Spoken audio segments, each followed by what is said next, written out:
Hoje é segunda-feira e é dia de Fer Me Explica. Fer, quanto tempo dura a enxaqueca? Porque antes eu ficava com dor no máximo 3 dias.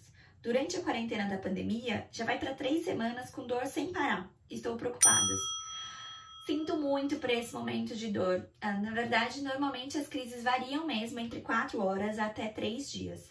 Mas, nesse momento de pandemia, muita coisa mudou dentro da sua rotina. E isso pode estar influenciando para que a crise não vá embora. Para que o estímulo que desencadeou a sua crise esteja presente todos os dias ainda. Então, Fer, o que vai ser? O que pode ser, né, esse estímulo? O que pode ser esse desencadeador constante? A gente vai ter que olhar no seu diário da enxaqueca. A gente vai ter que observar o que mudou na sua rotina de antes para agora, tá? Que fatores? Quais são os fatores que normalmente estão muito relacionados com essa permanência da crise? Estresse, os níveis de estresse e ansiedade estão intimamente relacionados. A questão das alterações do sono e a questão da alteração de rotina. Então, esses são alguns dos principais fatores que fazem com que o paciente entre numa crise e não consiga sair dela, permaneça nela há muito tempo. Outro fator extremamente importante que dificulta muito você sair da crise é o uso excessivo de analgésicos, e tem que observar isso também. Dá uma olhadinha lá no seu diário da enxaqueca. Fer, mas eu não fazia o diário da enxaqueca, e agora? Bom, então começa a fazer agora esse diário. Na minha bio tem um link para você baixar esse diário. É extremamente importante porque aí a gente consegue olhar pelo menos o que está errado nesse momento, que pode estar desencadeando a sua crise nesse momento. Às vezes a gente consegue descobrir isso sem mesmo olhar lá para trás para ver como que era a rotina e o que interferia nisso antes, tá bom? Fer, sei que muitos alimentos desencadeiam minha enxaqueca. Gostaria de saber como montar um cardápio com alimentos anti-inflamatórios, pois na correria acabo comendo muitas vezes o que não deveria. Adorei a receita que colocou nos stories.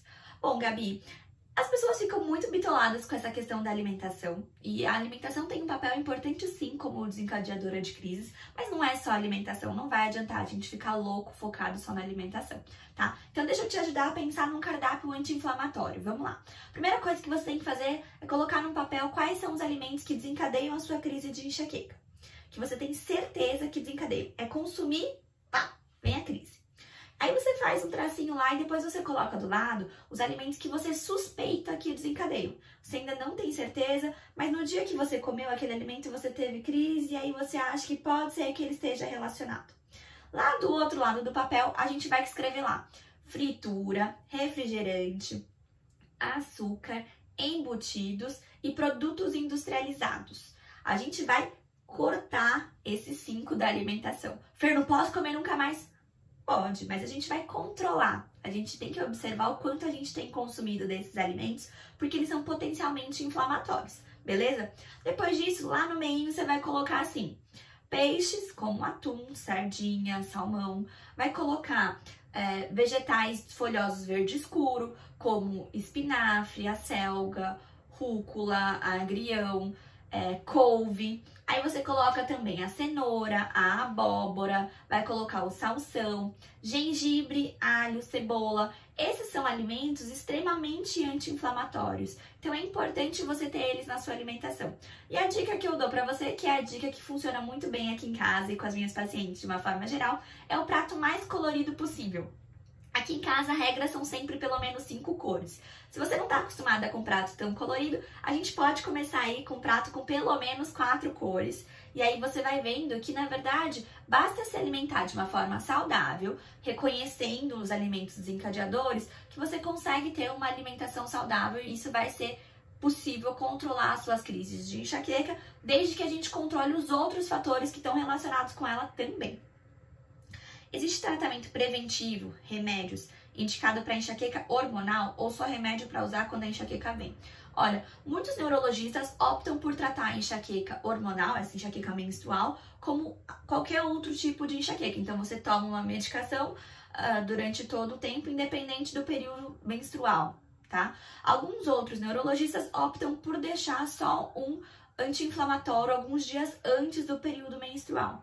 Mas é importante a gente lembrar que o tratamento ideal não é um tratamento estritamente medicamentoso. Através da mudança de hábito, a gente consegue controlar esses fatores que desencadeiam as crises. Fer, mas vai dar para controlar as alterações hormonais? Não, mas existem alimentos que podem contribuir para a gente ter uma melhora do controle hormonal e existe uma série de outras técnicas, né, e outros fatores que a gente pode fazer para ajudar a controlar essas alterações, tá? Então, a gente tem que olhar para o tratamento preventivo não só para o lado da medicação. Não existe um remédio milagroso que vai curar as crises de enxaqueca, beleza? Ultimamente, minhas crises vêm acompanhadas de muita dor e fraqueza muscular. Sinto a musculatura trêmula, muita dor na sola do pé. Quando a crise de enxaqueca passa, tudo isso também vai embora. Por que será? Olha, a fraqueza, pode ser um dos sintomas das crises de enxaqueca mesmo. Agora, se você não costumava ter essa fraqueza e ela começou a aparecer só no período de crise, a gente vai ter que olhar também para o seu diário de enxaqueca, ver o que mudou para surgir esse novo sintoma. Talvez o estímulo desencadeador de crise tenha mudado por conta da pandemia, por conta do estresse, enfim. E aí esse novo estímulo desencadeador pode estar fazendo com que a sua enxaqueca se comporte de uma forma diferente. Tenho sinusite crônica e acho que é enxaqueca. Tenho dor de cabeça, mas sinto que tenho zumbido no ouvido e não posso escutar barulhos ou som alto que parece que entra no cérebro. Acho que é enxaqueca, porque tomo Doril, enxaqueca e passa.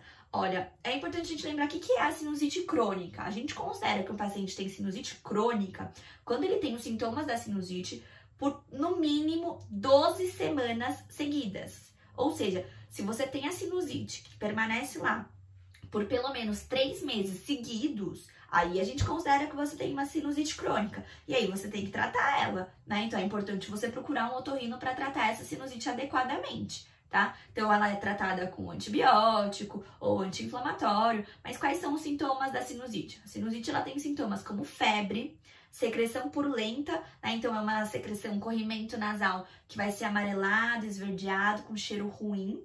Tá? A gente tem a dor na face, principalmente nessa região das maçãs aqui, pode pegar a região dos olhos também. Mas você tá trazendo para mim sintomas também da enxaqueca, né? Esse zumbido no olho, esse zumbido no ouvido pode ser um sintoma de enxaqueca. A sua dor, você não escreveu para mim se ela é só facial ou não, tá? Então, se for a questão da sinusite crônica, tem que procurar um otorrino urgente para tratar isso, beleza? Agora, a questão da enxaqueca, a gente vai tratar através de mudança de hábito. Primeiro, você tem que enxergar quais são os fatores desencadeadores da sua crise. Se você já sabe isso, ótimo, já manda uma mensagem para mim que a gente consegue conversar.